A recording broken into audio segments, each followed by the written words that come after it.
चलो हिंदी में कराऊंगा, ठीक है? पहला वाला पोर्शन हिंदी में कराऊंगा। तो अभी हम लोग डिस्कस करेंगे about reproduction.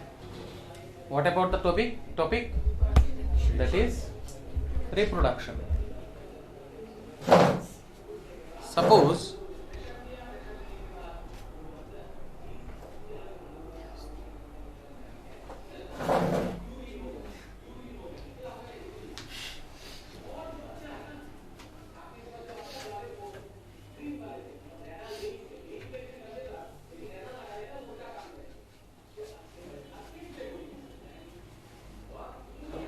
So, reproduction. What is reproduction? First of all, so reproduction is the process by which living organisms produce new individuals of the same species. Reproduction एक ऐसा प्रोसेस है जिससे एक स्पीशीज से उसके जैसा हूबहू एक नया स्पीशीज तैयार हो, उसको बोलते हैं रिप्रोडक्शन, मतलब हूबहू। सो reproduction is the process, reproduction ऐसा एक प्रोसेस है बाय विच, जिसके माध्यम से लिविंग ऑर्गेनिजम्स, मतलब जो लिविंग है, living organisms reproduce, living organism produce new individuals. New individuals का मतलब होता है नया और एक, इंडिविजुअल्स का मतलब क्या होता है? नया और एक visuals of the same species, उसी स्पीशीज का। ऐसा तो नहीं होता ना कि हाथी के पेट से बकरी का बच्चे निकले, ऐसा तो नहीं होता ना, इंसान के पेट से पैर निकाला है, ऐसा तो नहीं हो सकता ना। सो रिप्रोडक्शन मतलब same species, any doubt? Same species का प्रोड्यूस होना, इसको बोलते हैं reproduction. Any doubt? Reproduction is necessary for the survival of an increase in the population of A species. अगर रिप्रोडक्शन ना हो, अगर रिप्रोडक्शन ना हो तो क्या होगा? ये जो एक के बाद एक के बाद एक के बाद एक के बाद एक के बाद जो जेनरेशन है वो बंद हो जाएगा। सो reproduction is very important for the survival. Survival मतलब जिंदा रहना।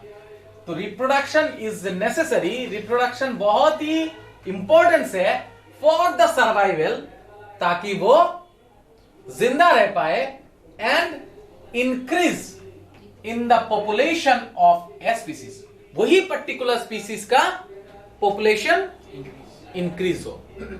जैसे कि हाथी अगर रिप्रोडक्शन करना छोड़ देंगे तो उसका क्या नहीं होगा? जेनरेशन बंद हो जाएगा। तो कोई भी सोचो, अगर मैं शादी नहीं करता तो मेरा जेनरेशन बंद हो जाता। सो reproduction is necessary for the survival of that species. Species का मतलब है उससे, जैसे कि बहुत सारे स्पीशीज है इस धरती पे, अनगिनत स्पीशीज है। जैसे कि बिल्ली एक तरह का स्पीशीज है, इंसान एक तरह का स्पीशीज है, डॉग एक तरह का स्पीशीज है, एलिफेंट एक तरह का स्पीशीज है। So there are so many types of species in the universe, in the world, you can say that. इनमें से बहुत सारे तो अभी तक डिस्कवर ही नहीं हुए हैं, इनमें से बहुत सारे डिस्कवर ही नहीं हुआ अभी तक। इतने सारे स्पीशीज है अब तक इस धरती पे। तो जितना भी डिस्कवर हुआ है उनमें से भी सबका प्रॉपर्टी जानना भी मुश्किल है। इसीलिए एक चैप्टर है तुम लोगों का क्लास 11 में मिलेगा और एक में 9 में है, जो चैप्टर का नाम है क्या? लिविंग ऑर्गेनिजम्स, ऐसा कुछ। 9 में एक चैप्टर है ना, क्या जाने इसका नाम? Diversity in living organisms. Diversity, मतलब इतना वैरायटी है, इतना वैरायटी है, यू पीपल कैन इमेजिन। जैसे कि तुम सोचो ना, तुम्हारे अंदर में एक क्या बोलते हैं, चींटी है एक तरह सा। चींटी में भी अब बहुत तरह का है। जैसे कि डंक मारते जो है, जिसमें फॉर्मिक एसिड हुआ करते हैं, कौन? जैसे कि बंगाली में क्या बोलते हैं इसको? बोला, बेंगुल, उसके बाद मधुमक्खी। इस तरह there are so many types of species in the world. So अगर वो रिप्रोडक्शन करना बंद कर देंगे तो नया स्पीशीज तैयार नहीं होगा। Okay, do organisms create carbon copy of this themselves? मतलब ऑर्गेनिजम्स क्या कार्बन कॉपी मतलब हूबहू। डू ऑर्गेनिजम्स क्या हूबहू उसके जैसा बनाते हैं क्या? ना, थोड़ा डिफरेंट रहते हैं, डिफरेंसेस है। क्या बोला मैंने? ऑर्गेनिज्म मतलब हम लोग कोई भी जिंदा मतलब जो होता है वो ही ऑर्गेनिजम्स होता है। जैसे कि चींटी भी एक ऑर्गेनिजम्स है, हम भी एक ऑर्गेनिजम्स है, बिल्ली भी एक ऑर्गेनिजम्स है, कुत्ते भी एक ऑर्गेनिजम्स है, एनीथिंग जिसका लाइफ है, जो जिंदा रहते हैं उसे ऑर्गेनिजम्स। तो बोलते डू ऑर्गेनिजम्स मतलब जिंदा कुछ भी चीज का create carbon copies of themselves, उन लोग का हूबहू बनाते हैं क्या? ना थोड़ा डिफरेंसेस होता है या नहीं होता?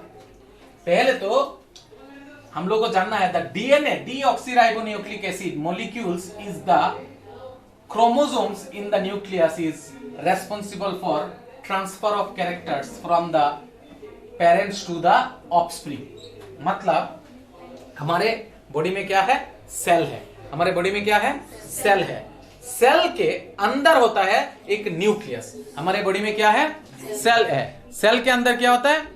न्यूक्लियस। सेल के अंदर होता है न्यूक्लियस।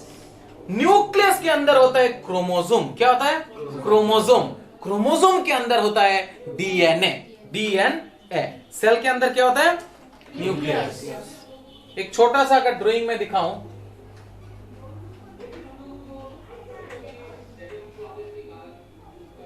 चलो ये सोचो सेल है, सोच लो ये सेल है, तो ये हो गया न्यूक्लियस, ये है न्यूक्लियस। तो उसके अंदर है ना इस तरह सा होता है, आप लोगों को मालूम है, ये इसको बोलते हैं क्रोमोसोम्स या तो क्रोमाटिन, क्रोमोसोम्स। इसके अंदर छोटा छोटा पार्ट होता है डीएनए, जिसको बोलते हैं DNA, deoxyribonucleic acid, deoxyribonucleic acid, deoxyribonucleic acid. ये डीएनए एक्चुअली जो एक स्पीशीज दूसरा स्पीशीज से मिलते हैं और एक नया बच्चा तैयार होता है। क्या होता है?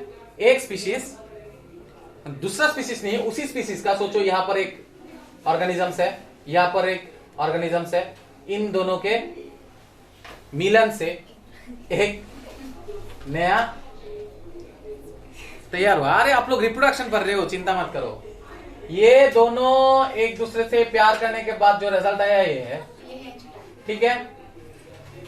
ये जो छोटा, ये जो आया ना, ये जो बच्चा है, इनके साथ भी थोड़ा मिलेगा, इनके साथ भी कैरेक्टरिस्टिक्स थोड़ा मिलेगा।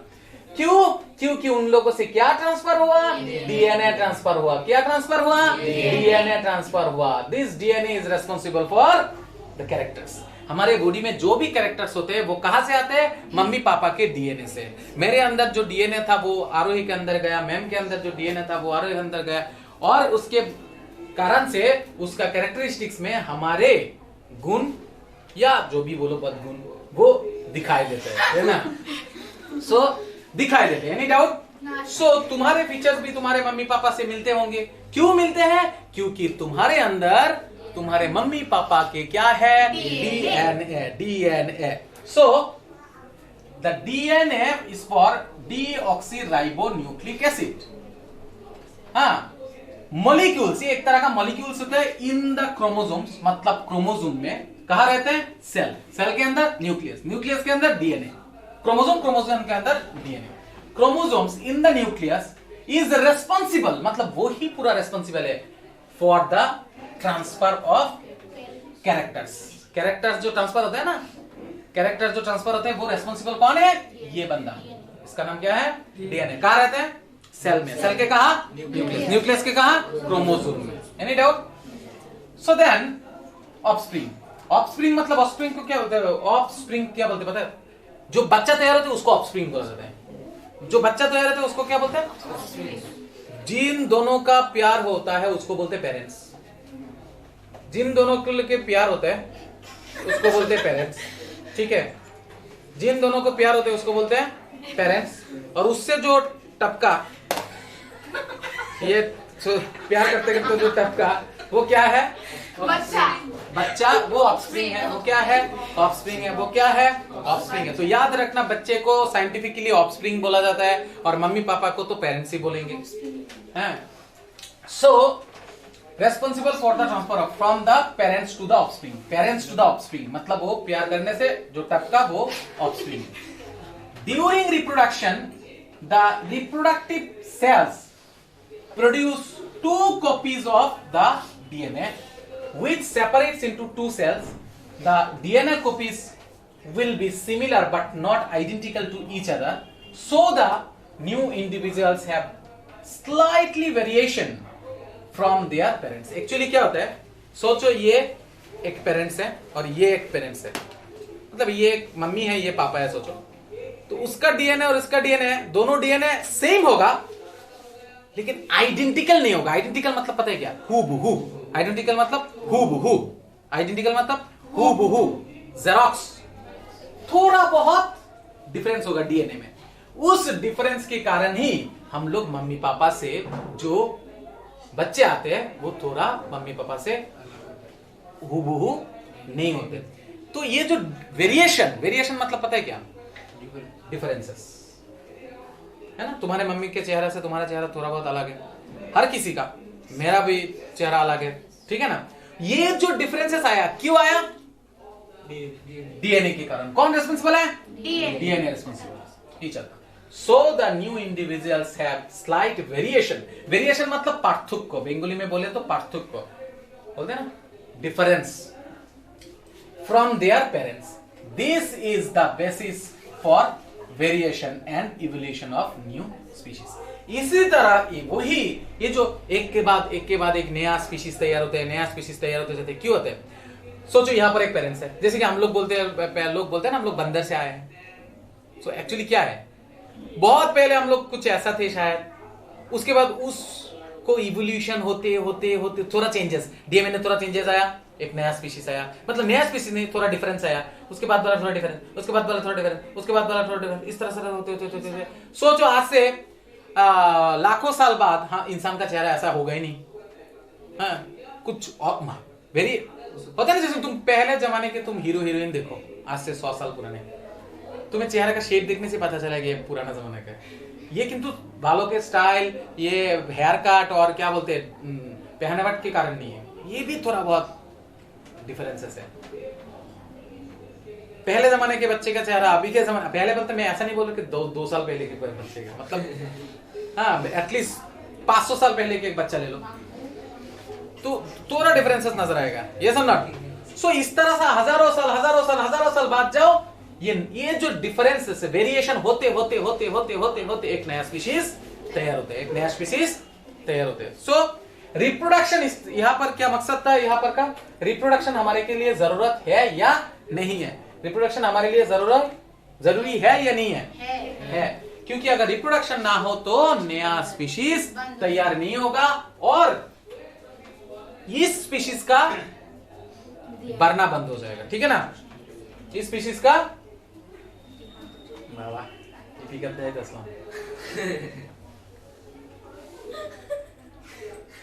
মনো না এটা করতে গেলে তো টেহার দরকার।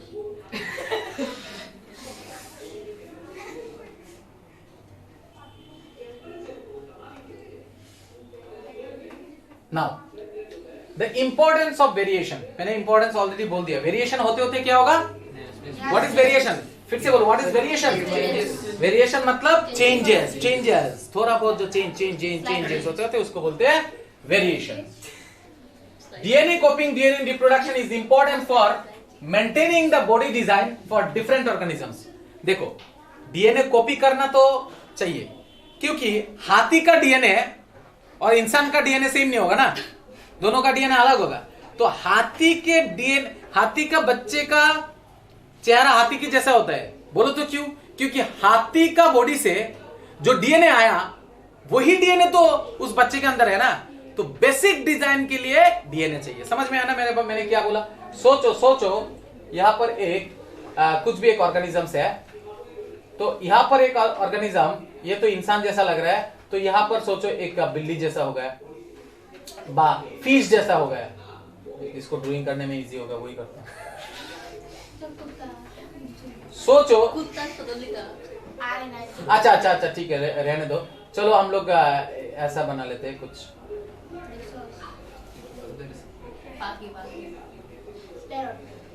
ठीक है, तो इंसान से ये वर्ड तो नहीं आएगा ना? क्यों नहीं आएगा? तो सर ये भी तो वेरिएशन है। ये इंसान था, ये बर्ड है, ये भी तो वेरिएशन है। लेकिन इस तरह से नहीं होगा, क्योंकि बेसिक एक डीएनए तो कॉपी होता है ना इसके अंदर से इससे।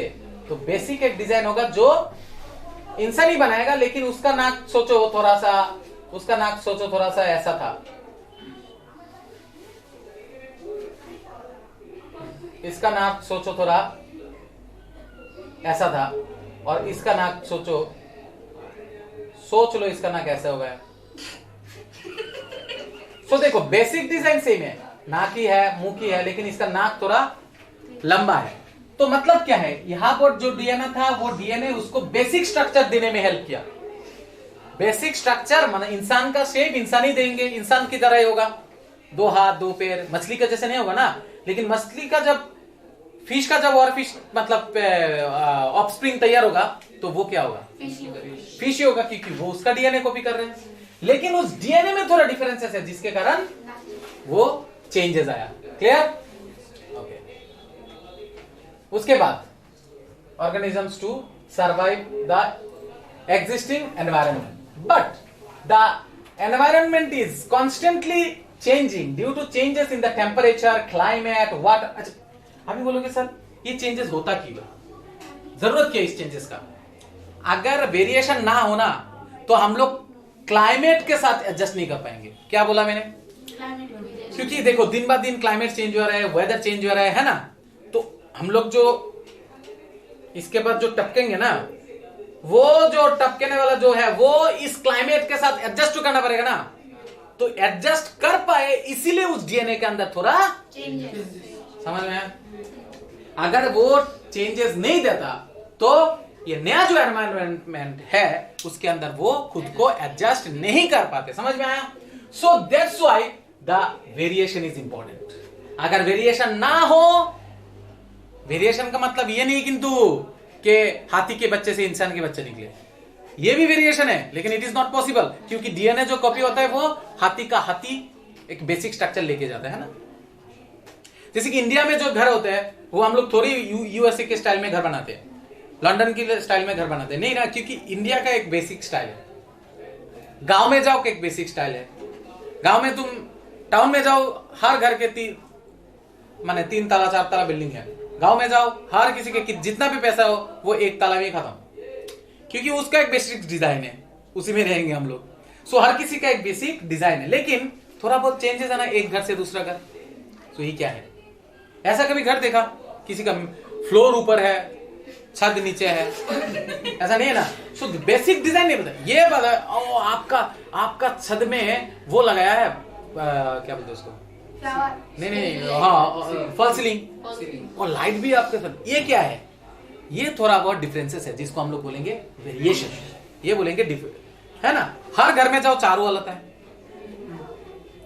हर घर में जाओ छत होता है, फ्लोर होता है, लेकिन वॉल में जैसे कि हमारे वॉल में टाइल्स लगा हुआ है, इसमें टीवी लगा हुआ है, किसी और में टाइल्स नहीं, कलर होगा। सो ये है वेरिएशन। ये वेरिएशन होते होते होते होते होते होते होते देखो, पहले हम लोग घर बनाते थे मिट्टी का घर, हाँ, उसके बाद हाँ टीन से भी बनाते थे, मिट्टी से भी बनाते थे, घेरा, अरे उसको फिंस से भी बनाते थे, जो हम लोग बांस बेत से होते हैं, बेम्बू से होते हैं। उसके बाद अभी बिल्डिंग हो गया, अभी बिल्डिंग में भी अभी हो गया 3D टाइल्स। 3D टाइल्स को छोड़ो, अभी 3D वॉल भी हो गया ना, 3D पेंटेड वॉल। सो ये क्या है? चेंजेस है, चेंजेस है। धीरे धीरे धीरे धीरे देखना एक दिन घर का स्टाइल भी चेंज हो जाएगा। ये हो सकता है आज से 1000 साल बाद हो सकता है घर का स्टाइल ऐसा नहीं होगा, हो सकता है घर का स्टाइल ऐसा हो जाएगा, मतलब सिर्फ ऐसे ऊपर से लेके एक वो हमारा टेंट जैसा होगा। बोलेंगे आई भाई क्या डिजाइन है, सोचो, तब ऐसा बोलेंगे शायद लोग। सो ये कैसा है? एक दिन पे नहीं आया, किंतु वेरिएशन होते, चेंजेस होते होते होते होते होते होते होते होते आके जाके इस पोजीशन में हम लोग पहुंचे, है ना। सो बट द एनवायरनमेंट, अच्छा ये चेंजेस क्यों आया? हम लोग जो भी करते हैं किंतु प्रकृति के खिलाफ काम करते हैं। भगवान ने हम लोग को बारिश दिया, हम लोग क्या करें, छतरी बना लिया, है ना। तो हम लोग, भगवान ने हम लोग को धूप दिया, धूप से बचने के लिए हम लोग घर बना लिया, भगवान ने थोड़ी बना कर दिया घर। सो ये जो चेंजेस है ये नेचर के साथ, भगवान ने घर नहीं बना के दिया तो हम लोग घर क्यों बनाए? भगवान ने तुम्हारे अंदर दिमाग दे दिया। इंसान ही तो घर बना सकते हैं, और बाकी स्पीशीज घर बना सकते हैं क्या? बनाते हैं, सब लोग बनाते हैं, लेकिन अपने हिसाब से। पंछी भी तो बनाते हैं ना, अल्लाह अल्लाह अपना बनाते हैं, हमारे इधर भी बना रहे। सो भगवान ने आपको ब्रेन दे दिया, उस ब्रेन के हिसाब से आप काम करो। आपको मैंने धरती पे भेज दिया और भेजे के साथ भेज दिया। सो ये जो भगवान ने वो चेंजेस जो लाते हैं ना, मैं बायोलॉजी जब भी पढ़ाऊंगा ये भगवान बात मेरे मुंह से निकलेंगे। इसका रीजन ये है कि सब कुछ भगवान ने दिया ना। किडनी यहां पर किया हम थोड़ी जानते हैं, भगवान जानते हैं। How kidney works that I can explain, but why kidney is there I don't know. So if there are, अच्छा क्या था नहीं, if organisms cannot adjust themselves to the changes in the environment, their species will be extinct। मतलब क्या है, अगर सोचो एक ऑर्गेनिजम्स आया और वो मार्केट के एनवायरनमेंट के साथ खुद को मना नहीं पा रहे तो क्या हो जाएगा? बंदा खत्म, उस स्पीशीज ही नहीं रहेंगे, है ना। Okay, if there are variation in some individuals of a species, they may be able to survive the changes in the environment। इसीलिए चेंजेस की जरूरत है, क्योंकि एनवायरनमेंट के साथ खुद को एडजस्ट करना है, मनाना है, नहीं तो आप इस एनवायरनमेंट के साथ खुद को मना नहीं पाओगे। समझ में आया? सो variation in species is necessary for the survival of different species and for the evolution of new species. तो ये वाला लाइन याद रख लो, लास्ट वाला line. Why variation is important? Why variation is important? अगर किसी ने पूछा, so you can give the answer. Variation in species is necessary for the survival of different species. Survival of different species मतलब जिंदा रहने के लिए, and for the evolution of new species। और नया स्पीशीज तैयार होगा, है ना। हम लोग जो ये चेंजेस लाए, क्यों लाए? सर्वाइव करने के लिए ना। ऐसी लगाया, क्यों लगाया? सर्वाइव करने के लिए। सो नया स्पीशीज आया ना मार्केट में, पहले ऐसी था?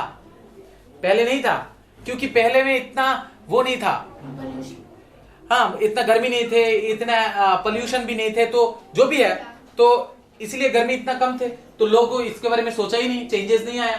धीरे धीरे लोगों ने सोचा गर्मी बढ़ते जा रहे, तो क्या क्या डिस्कवर किया? तो फैन डिस्कवर कर लिया। पहले तालपाता के पाखा से, उसके बाद ये फैन है, उसके बाद एसी, अभी और भी कुछ सेंट्रल एसी आ गया है ना। सो ये जो नया स्पीशीज तैयार कैसे हो रहे? धीरे धीरे वेरिएशन होते होते, थोड़ा थोड़ा चेंजेस होते होते। क्लियर? जैसे कि मोबाइल, फट से क्या स्मार्टफोन आ गया था? क्या था पहले? डायल फोन था, उसके बाद आया वो कीपैड वाला फोन, उसके बाद आया स्लाइडिंग वाला फोन, उसके बाद आया थोड़ा थोड़ा कलर फोन, उसके बाद स्मार्टफोन, अभी तो भाई कुछ भी। सो ये धीरे धीरे चेंजेस होते होते नया स्पीशीज आया। अभी जो मार्केट में ये है, नया स्पीशीज है ना। हाँ, नया स्पीशीज है। ओके, तुम लोगों के बच्चे जब स्कूल जाएंगे तो दे will discuss about the robot. अब अभी तुम लोग स्कूल में जाके क्या डिस्कस करते हो? तेरा मोबाइल क्या है, तेरा मेरे घर में ना मेरी मम्मी ने एक मोबाइल लिया, उसका है ना वो है, क्या बोलते हैं उसका, वो हाँ, स्टोरेज 128 GB है, और उसका जो मेगापिक्सल है ना 128 है।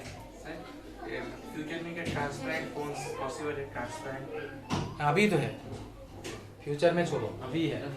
सो देखो, तुम्हारे बच्चे जब स्कूल जाएंगे तो दे विल डिस्कस अबाउट, पता है ना मैंने जब मेरे घर में जो है ना वो ना खाना का, मेरा जो ड्रेस पैक करके दे रहा था ना, उसका ना हाथ टूट गया। सो किसके बारे में बात कर रहे हैं? रोबोट के बारे में बात कर रहे हैं। अच्छा, नहीं, मेरा वाला जो है ना, मेरा वाला जो अच्छा है, पता है, वो मेरा कपड़े भी धो के देता है, ड्रेस भी बन के, लेकिन उसका तो हाथ नहीं धोता। अच्छा, तेरा न्यूरल स्कीमा बोलना क्या है? हाँ, न्यूरल स्कीमा होता है ना। अभी हम लोग बोलते हैं ना प्रोसेसर क्या है, अभी बोलते हैं ना तेरा मेगापिक्सल कितना है, तेरा फ्रंट कैमरा कितना है, बैक कैमरा कितना है। So they will not discuss about this things, they will discuss about अच्छा ओ तेरा उस कंपनी का है ना रोबोट, ओ अच्छा, ठीक है। सो ये क्या है? चेंजेस। ये क्या है? वेरिएशन, धीरे धीरे धीरे धीरे धीरे धीरे धीरे धीरे। समझ में आया? Okay, now types of reproduction. अभी तो हम लोग देखो, ये जो मैंने समझाया कि ये जो हम लोग कर रहे हैं ना, क्या जो नहीं कर रहा था हम लोग, ये जो हम लोग बोल रहे हैं चेंजेस आ रहे हैं, चेंजेस आ रहे हैं, जो भी आ रहे हैं, ये भी आ रहे हैं, ये भी आ रहे हैं, वो किंतु यहां पर नहीं है। ये हम लोग मशीन के बारे में थोड़ी डिस्कस कर रहे हैं, भगवान ने दिए सब ये सब। So there are two main types of reproduction in living organisms. They are asexual reproduction and sexual reproduction. Asexual reproduction and sexual reproduction. There are two types of reproduction. One is sexual reproduction and another is asexual reproduction. So first of all we have to discuss about the asexual reproduction. जिसमें parents एक ही होगा, मतलब उसको प्यार करने के लिए कोई और दूसरा इंसान नहीं मिलेगा। तो सोचो अगर हम लोगों को अंदर वो एसेक्सुअल रिप्रोडक्शन होता तो सोचो ये झंझट ही नहीं होता प्रेम पीड़ित का। हाँ, नहीं होता ना, प्रेम प्रीति भालोबासा नहीं होता। सो ये अच्छा था भगवान ने अगर हम लोग के अंदर एसेक्सुअल दे देता। लेकिन भगवान ने क्यों नहीं दिया हम लोग के अंदर एसेक्सुअल, ये भी बात है ना। तो एसेक्सुअल में क्या होता है? Asexual reproduction is a reproduction in which new individuals are produced from a single parents. मतलब एक ही पेरेंट है, वो खुद ही के मुंह पर किसी मिसी करते हैं, किसी दूसरे को किसी मिसी देने का मौका नहीं मिलता उसको, और जरूरत भी नहीं है। Getting my point? सो वे एक ही से वो किसी मिसी दे के नया बच्चा पैदा कर लेते हैं। ये जो नया बच्चा पैदा हुआ वो असेक्सुअल रिप्रोडक्शन से पैदा हुआ, मतलब उसको पेरेंट्स एक ही है। I am covering the class 7, that's why I am doing the class like this. तारा एमने ना पढ़ले मजा पे। सो ये जो नया बच्चा मार्केट में आया वो एसेक्सुअल से आया। अभी जो पेरेंट्स है वो एक से ये टपक गए, एक से जो आया ना ये हूबहू जैसा होगा। यानी एसेक्सुअल में वेरिएशन के चांसेस कम है, एसेक्सुअल में वेरिएशन के चांसेस कम है। सो इंसान के अंदर अगर एसेक्सुअल दिया जाता तो अभी परिणीता कौन है, आयुष कौन है, जीत कौन है, हम पहचान ही नहीं पाते, है ना। So there is no variation, हूबहू हो जाते हैं। समझ में आ रहे कि नहीं आ रहे? वही तो मैं जेंडर को बात ही तो बोला ना, जीत कौन है और परिणीता कौन है। समझ में आया क्या? सो सारे के सारे सेम हो जाते हैं, so we can not distinguish. समझ में आ रहा है क्या? Clear? So in reproduction in which two individuals, अच्छा, सो इसीलिए भगवान ने हम लोग के अंदर एसेक्सुअल नहीं दिया, सेक्सुअल दिया। अच्छा, अभी आता है सेक्सुअल रिप्रोडक्शन। तो इसको उल्टा लो, एसेक्सुअल रिप्रोडक्शन में पेरेंट्स एक ही होता है और सेक्सुअल रिप्रोडक्शन में पेरेंट्स दो होता है। दो। अब हर किसी के घर में पेरेंट्स है, दो है, that means you people are the product of sexual reproduction. ठीक है ना? डाइवोर्स के कारण कोई अलग होकर ये बात अगर बोलोगे नहीं सर उसका तो सिर्फ मम्मी है पापा नहीं है, अरे तो किसी और कारण से नहीं है, लेकिन ऐसे तो है ना, एक दिन के लिए भी होगा। Sexual reproduction is the reproduction in which two individuals are involved to produce a new individual. मतलब दो अब भी ये अलग अलग से चुम्मा चाटी कर पाएंगे, ठीक है। और उसके बाद यहाँ से एक ऐसे करेंगे तो ये नया टपक जाएगा। समझ में? So this is sexual reproduction. So asexual reproduction में हुआ जिसमें एक पेरेंट्स है, सेक्सुअल रिप्रोडक्शन इज व्हाट जिसमें दो पेरेंट्स है। Clear? Asexual reproduction is of different type. अभी असेक्सुअल में डिस्कस करेंगे हम लोग। So we are not discussing about the sexual reproduction, we are discussing about the asexual reproduction of plants. They are fission, budding, regeneration, fragmentation, spore formation, vegetative propagation, etc. What? Fission, budding, regeneration, fragmentation, spore formation, vegetative propagation, ये सारे के सारे asexual reproduction का part है। क्या क्या बोला मैंने?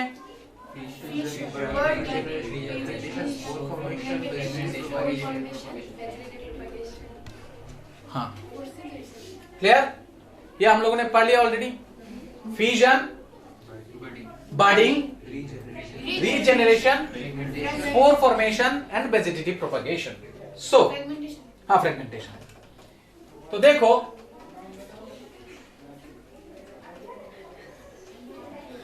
अभी बोलते हैं फ्यूजन क्या है। What is fusion? फ्यूजन मतलब, व्हाट इज फ्यूजन? फ्यूजन और फ्यूजन दो अलग चीजें हैं।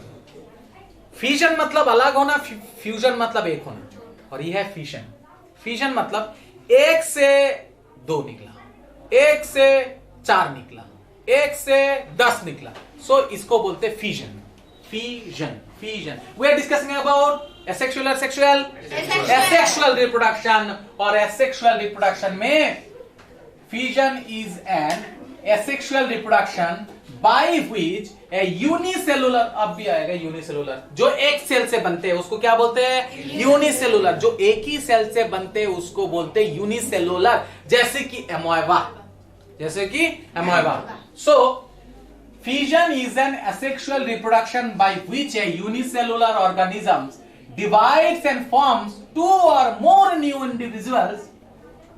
Fission is of two types. They are binary fission and multiple fission. So I will discuss about these things, but before that I would like to explain about the fission. What is fission? Fission मतलब एक parent है, एक से या तो दो निकलेगा, एक से या तो बहुत सारे निकलेगा। फिजन, ये एक ऑर्गेनिज्म से एक से दो निकल आया, या तो बहुत सारे निकल आया।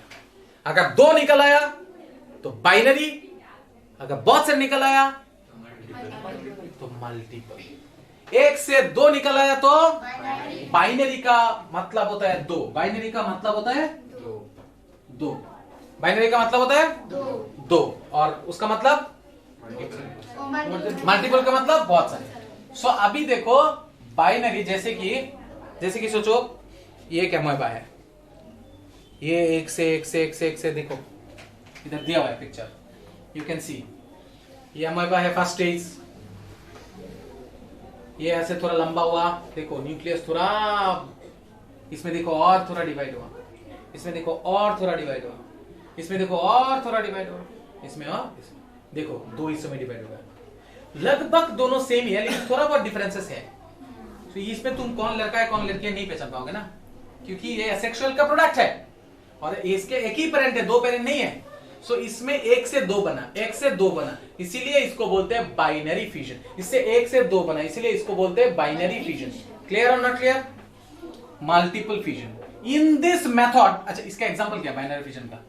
एमोएबा पैरामोसियम, एमोएबा पैरामोसियम एक्सेट्रा। मल्टीपल फिजन यानी एक से बहुत सारे बने, एक से बहुत सारे बने, एक से बहुत सारे बने। Clear? In this method, one organism divides into many daughter cells. For example, Plasmodia. Amoeba में किंतु मल्टीपल फिजन करते हैं। Amoeba बाइनरी फिजन भी करते हैं, Amoeba मल्टीपल फिजन भी करते हैं। क्लियर और not clear? Amoeba binary fusion भी करते हैं, Amoeba मल्टीपल फ्यूजन भी करते हैं। Any doubt? तो हम लोग क्या फ्यूजन हो गया, तो एक बार फ्यूजन को बोल दो क्या बच्चे? क्या फ्यूजन क्या है? एसेक्सुअल पार्ट है, यानी पेरेंट्स एक से दो बनेगा तो बाइनरी, एक से बहुत सारे बनेगा तो एक से दो बनेगा। ऐसे एग्जांपल एमोएबा पैरामेसियम, और एक से बहुत सारे बनेगा प्लाज्मोडियम, एमोएबा भी हो सकते हैं multiple fusion. Next, budding. Budding का मतलब होता है, बंगाली में बडिंग को कोली बोलते हैं, कोली। समझ में आया? एक गाना आप लोगों ने सुना होगा, चांद सितारे फूल और खुशबू ये तो सारे पुराने हैं, ताजा ताजा कली खिले हो। कली मतलब जो छोटा वाला पोर्शन है, फूल के फूलर है ना, कोली, बड।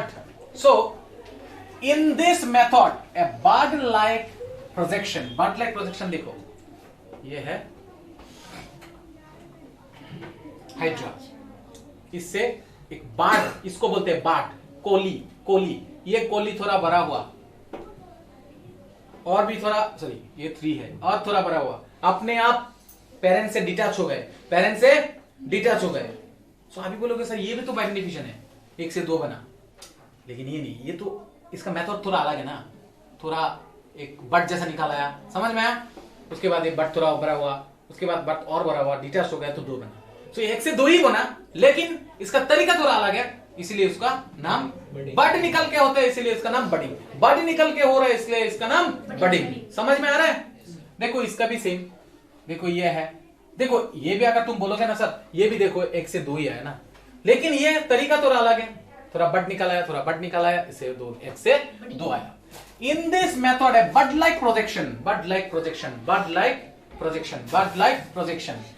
is formed on the body में फॉर्म हुआ, तैयार हुआ, बॉडी में तैयार हुआ of the organisms, वही organisms का, the bud then develops into a new individuals, वही bud बाद में नया individuals में तैयार होते हैं, वही buds बाद में नया individuals में तैयार होते हैं। Any doubt? It then separates from the parents, वही बात पहले उसके बाद पेरेंट्स से सेपरेट हो जाता है, and forms an independent individuals, उसके बाद वो खुद बोलते हैं अभी मैं जिंदा खुद ही रह पाऊंगा, आपकी जरूरत नहीं है। Example hydra and east, this is the hydra and this is the east, this is the hydra and this is the east. समझ में? अब तक हम लोगों ने क्या क्या डिस्कस किया? Fission and budding. तो फिजन क्या होता है, एक बार दोबारा दोहराता है, फिजन होता है सर दोनों ही, अभी जो भी हम लोग डिस्कस करेंगे वो एसेक्सुअल रिप्रोडक्शन है, जो पेरेंट्स एक ही चाहिए।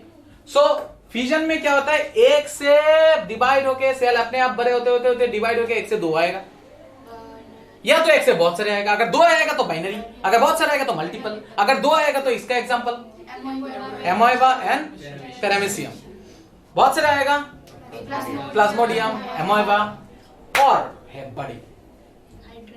बडिंग मतलब देखो ये पिक्चर से आप लोग डेफिनेशन सीखना, रट्टा मत मारना, समझो। और उसी तरह आप लोग तो थोड़ा बहुत इंग्लिश तो आता ही होगा ना, इंग्लिश से बना के लिखने की कोशिश करो। क्या है, जैसे कि एक बट जैसा निकल आएगा, बट ऐसे बड़े होते जाएंगे, उसके बाद अपने आप बॉडी से डिटैच हो जाएंगे और नया स्पीशीज तैयार होगा। Any doubt? So example hydra and east. Now fission,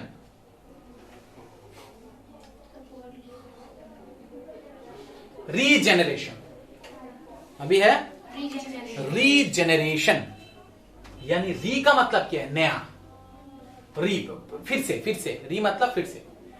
ये देखो, in this method a parts of the body if the organisms is cut और broken can develop into a new individuals.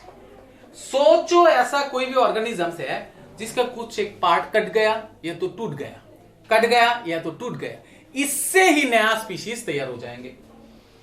घर में जाके कई उंगली अपना मत काट के बोलना कि इससे नया स्पीशीज तैयार होगा। ये इंसान में नहीं होता, ये कोई एनिमल्स में नहीं होता। सो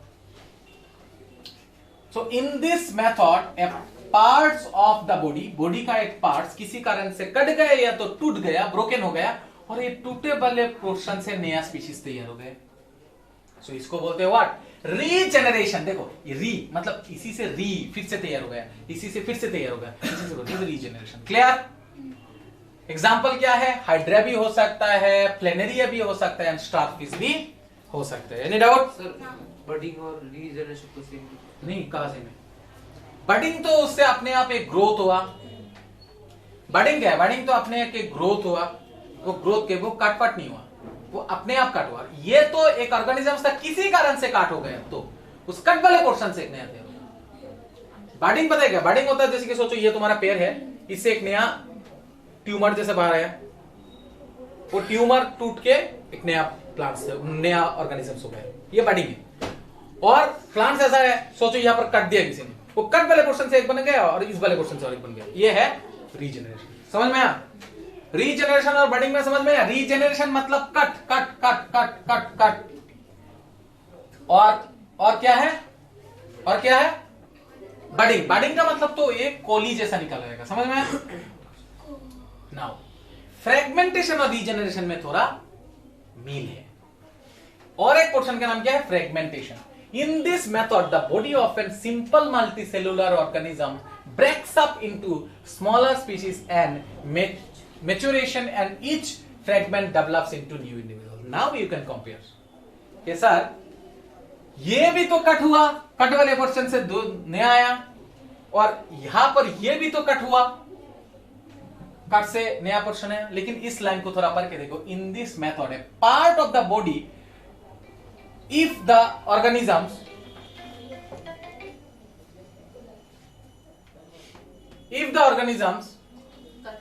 cut or broken can develop into a new individuals. Example Hydra and ये है, ये भी कट होके होगा और ये भी कट होके होगा. बट इसमें कौन सा है? Simple multicellular organisms. ये है मल्टीसेलुलर ऑर्गेनिजम्स, और ये यूनिसेलुलर नहीं, ये थोड़ा बहुत डेवलप है, और ये थोड़ा प्रिमिटिव सेल्स है, और ये एक्सीडेंटल है, और ये तुम ऐसे भी खुद ही बड़ा होते होते कट जाता है. इसका एग्जांपल क्या है? स्पाइरोगैरा. क्या है? स्पाइरोगैरा. तो अब तक हम लोगों ने क्या क्या पढ़ा? फिजन. याद रखो, सारे के सारे पेरेंट्स से बनते हैं. सारे के सारे किससे बनते हैं? एक ही पेरेंट से बनते हैं. एक से दो. अगर एक से दो हुआ तो बाइनरी. एक से बहुत सारे हुआ तो मल्टीपल. ये तो था. उसके बाद बडिंग. बडिंग क्या था? एक बर्ड जैसा निकल आएगा, उससे अलग हो जाएगा. उसके बाद रीजेनरेशन. रीजेनरेशन क्या था? अचानक से किसी जगह कट गया, उस कट वाले पोर्शन से बहुत सारे निकल आएंगे. उसके बाद फ्रेगमेंटेशन, जो अभी हम लोग पढ़ रहे हैं. क्या है? मल्टीसेलुलर ऑर्गेनिजम्स में होता है. सिंपल मल्टीसेलुलर था, जैसे कि स्पाइरोगैरा. बड़ा होते होते कट गए तो कट वाले पोर्शन से नया निकल. अभी है spore formation. This is what? Spore formation. In this method structure called sporangia produce tiny cells called spores. इसको बोलते हैं स्पोरेंजिया, इसको बोलते हैं स्पोरेंजिया, इसको बोलते हैं स्पोरेंजिया. इसके अंदर छोटा छोटा छोटा छोटा छोटा छोटा छोटा छोटा क्या रहता है? स्पोर्स से रहते हैं. ये सोचो, बड़ा होते होते होते फट गया. फटने के बाद उसके अंदर जो स्पोर है ना, वो एयर में, स्पेस में घूमते रहा. अचानक से बारिश हुआ. क्या हुआ? बारिश के कारण से वो जो स्पोर जो कहां पर एयर में घूमते रहते, वो बारिश के कारण स्पोर मिट्टी में आ गए. वहां भी उसको फर्टाइल लैंड मिल गया, मिट्टी में आ गया. तो यहां से नया एक ऑर्गेनिजम्स बनने लगेंगे. समझ में आया क्या? In this method, structure called Spirogyra produce teeny cells called spores. यहां पर क्या है? Spirogyra, sorry, sporangia. स्पोरेंजिया के अंदर, इसको बोलते हैं स्पोरेंजिया. Sporangia, sporangia. इसके अंदर क्या रहते हैं? स्पोर. किसी कारण से फट जाता है. When the spores come into contact with a moist surface, moist मतलब भीजा भीजा भीजा भीजा भीजा भीजा गिला गिला गिला गिला सरफेस के टच में आ जाता है, तो यहां से नया तैयार हो जाता है. ब्लस्ट हो गया, देखो ये एयर में घूमते रहा और ये मिट्टी में गया, फिर से नया तैयार होगा. समझ में आया? It's a vegetative propagation. First of all, you have to understand the meaning of vegetable. Vegetative part. जो पार्ट हम लोग खाते हैं ना, उसको वेजिटेटिव पार्ट बोला जाता है, एकदम सिंपल भाषा में. जैसे कि कोई इसमें हम लोग पत्ता खा लेते हैं तो उसका पत्ता होता है वेजिटेटिव पार्ट. कोई हम लोग स्टेम खाते हैं तो उसका स्टेम हो गया वेजिटेटिव पार्ट. कोई हम लोग किसी प्लांट्स का हम लोग रूट्स खाते हैं तो उसको हो गया वेजिटेटिव पार्ट. सो समझ में आया ना? वेजिटेटिव पार्ट वेजिटेबल से आया. सो वेजिटेटिव प्रोपागेशन, बहुत सारे ऐसे प्लांट्स है वो पत्ते से नया प्लांट्स निकल के आता है. देखा कभी? रोज स्टेम से आता है. कोई प्लांट्स है जो स्टेम से नया प्लांट्स निकल के आते हैं, और कोई प्लांट्स है जो रूट से निकल के आते हैं. सो इसको बोलते हैं वेजिटेटिव पार्ट से निकल के आया ना, इसीलिए उसका नाम है vegetative propagation. Vegetative propagation. Do have any doubt? मतलब प्लांट्स के वेजिटेबल वाले जो पार्ट्स है, leaves, stem and roots, leaves, stems and roots, इस पार्ट से नया प्लांट्स या तो नया ऑर्गेनिजम्स तैयार होंगे. इसीलिए इसका नाम क्या है? Vegetative propagation. In this method, new plants are produced from the vegetative parts of the plants like root, stem and leaf. As I already told. मैं बोल चुका हूं, ये प्रोपागेशन में ये प्रोसेस में वेजिटेटिव पार्ट से नया ऑर्गेनिजम्स तैयार होते हैं। कौन सा? वेजिटेटिव, जैसे कि leaves, stem and roots. Example, roots का हो गया, from roots dahlia, sweet potato, from stem potato, ginger, from leaf bryophyllum and begonia. पाथरकुची, पाथरकुची पता समझ में आया क्या क्या बोला मैंने? जो वेजिटेबल पार्ट से जो नया पर, देखो यहां सारे हम लोग रिप्रोडक्शन पढ़ रहे हैं, सारे के सारे हम लोग क्या पढ़ रहे थे इतने देर तक? रिप्रोडक्शन। दो तरह का रिप्रोडक्शन होता है, एक सेक्सुअल, एसेक्सुअल। सेक्सुअल क्या होता है? जिसमें दो पेरेंट्स की जरूरत है। एसेक्सुअल क्या? जिसमें एक पेरेंट्स की जरूरत है। एक पेरेंट्स की जरूरत है, इसको बोलते हैं एसेक्सुअल। और अब तक हम लोग पढ़ रहे थे एसेक्सुअल। एसेक्सुअल के कितना पार्ट्स है? Fission, budding, fragmentation, regeneration, spore formation and vegetative propagation. So last part we are discussing, that is called the vegetative propagation. देखो एक बहुत इजी है समझने के लिए, याद रखने के लिए, रट्टा मारने की जरूरत नहीं है। फिजन, तोड़ना, एक से दो हुआ तो बाइनरी, एक से बहुत सारे हुआ तो मल्टीपल। उसके बाद है बडिंग, एक बड जैसे निकल आएंगे। क्या जैसा? बड जैसा निकल आएंगे, उससे बड़े होते होते वो मेन प्लांट से डिटैच हो जाएंगे, इससे नया प्लांट तैयार होगा, बडिंग। उसके बाद है रीजेनरेशन, किसी कारण से एक्सीडेंटली कोई एक पार्ट काट हो गया तो उससे नया बात तैयार हो जाएंगे। उसके बाद है फ्रेगमेंटेशन, जैसे कि स्पाइरोगैरा में होता है, बड़ा होकर मल्टी सिंपल मल्टी सेलुलर में होता है। उसके बाद क्या होता है? Spore formation. एक प्लांट से जो स्पोरेंजियम होता है वो ब्रस्ट हो जाता है, स्पोर स्काई में घूमने लगता है। उसके बाद बारिश होता है, वो बारिश के टच में आके मिट्टी में आता है, मॉइस्ट प्लेस मिलता है और फिर से होता है। उसके बाद है वेजिटेटिव प्रोपगेशन।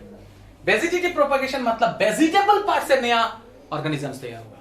वेजिटेटिव मतलब जो हम लोग खाते हैं, या तो रूट्स, या तो स्टेम, या तो लीफ। अगर क्वेश्चन आए कि अच्छा बोलो तो रूट से तैयार हुआ ऐसा एक वेजिटेटिव प्रोपगेशन का, डालिया एंड स्वीट पोटैटो। डालिया एंड स्वीट पोटैटो याद रखना, डालिया एंड स्वीट पोटैटो कहां से तैयार होता है? रूट से। स्टेम से तैयार होता है पोटैटो एंड जिंजर। पोटैटो, ये जो हम लोग पोटैटो खाते हैं ना, ये स्टेम है। ये जो हम लोग जिंजर खाते हैं ना, ये स्टेम है। याद रखना, पोटैटो एंड स्टेम, कलर से याद रखना। पोटैटो और जिंजर का कलर सेम है, देखना थोड़ा मिट्टी मिट्टी कलर जैसा, ये समझ याद रखने, याद रखोगे। उसके बाद वाला क्या है? लीफ से तैयार होता है Bryophyllum and begonia. Plants produced by vegetative propagation produce flowers and fruits earlier than those produced from seeds. It also helps in the propagation of plants which do not produce seeds like rose, jasmine, banana, etc. Plants produced by vegetative propagations vegetative propagation produce flowers and fruits earlier than those produced from seeds. It's also help in the propagation. जिन लोगों के seeds नहीं होते उन लोगों को vegetative propagation में ज्यादा मतलब इस तरह सा होता है। Vegetative propagation can also be done artificially by cutting, layering and grafting. Vegetative ये तो अपने आप हुआ ना, ये तो भगवान के देन है, लेकिन तुम खुद भी वेजिटेटिव प्रोपगेशन कर सकते हो। जैसे कि बहुत सारे ऐसे आप लोगों ने सुना होगा कि किसी के अच्छा वो ताराबारी गुलाब का डाल के टनियाइस। ये गुलाब के रोज का जो स्टेम होता है उसको काट के लाके तुम घर में लगा दो नया प्लांट से। लेकिन ये अपने आप हुआ क्या? आपने भी वेजिटेटिव पार्ट ही किंतु लाया, स्टेम ही लाया, लेकिन अपने ये आप जबरदस्ती किए। इसीलिए उसको बोलते हैं artificial vegetative propagation. So artificial vegetative propagation can be three types. What are they? Propagation can also be done by artificially by cutting, layering and grafting. Cutting, layering and grafting. Cutting का क्या होता है? जैसे कि वो stem का वो काट के घर में लगा दिया। लेयरिंग, अच्छा ये इसके लिए मैं एक स्लाइड दिखाऊंगा। अभी होता है sexual reproduction. What is sexual reproduction in plants? Sexual reproduction मतलब क्या है? जिसमें दो पेरेंट्स होते हैं। अभी प्यार की बात आएगा बीच में। ये इन दोनों का, इन लोगों का लव स्टोरी मैं नेक्स्ट क्लास में पढ़ाऊंगा। ये बहुत अच्छा लव स्टोरी है। इन लोगों का चिट्ठी भेजने वाला भी लोग होता है किंतु, ठीक है ना। ये लोग ऐसे लव एक दूसरे से लव नहीं करते, जैसे कि आप लोगों का होता है ना वो इसको क्या बोलते हैं, वेक्टर, वेक्टर जो एक जगह से दूसरी जगह आप लोगों का पहले जमाने में होता था, चिट्ठी दिया था, अभी तो मैसेज में हो जाता है सब कुछ। पहले जमाने ऐसा होता है, छोटे क्लास के बड़े क्लास के बच्चे छोटे क्लास के बच्चे को बोलते थे ये चिट्ठी तेरी दीदी को दे देना प्लीज। सो ये होता था, अभी नहीं होता। सो इन लोगों को जो प्यार करता है ना, उसके बीच में भी क्या होता है, चिट्ठी देने या लेने वाला कोई होता है। सो उसको जैसे कि हम लोग का बोल सकते हो मधुमक्खी, ये सब वेक्टर्स, वाटर भी है। सो ये मैं नेक्स्ट क्लास में उसका किस्सा समझाऊंगा बहुत अच्छी तरह से। सो इसका नोट आप लोग उठा लेना।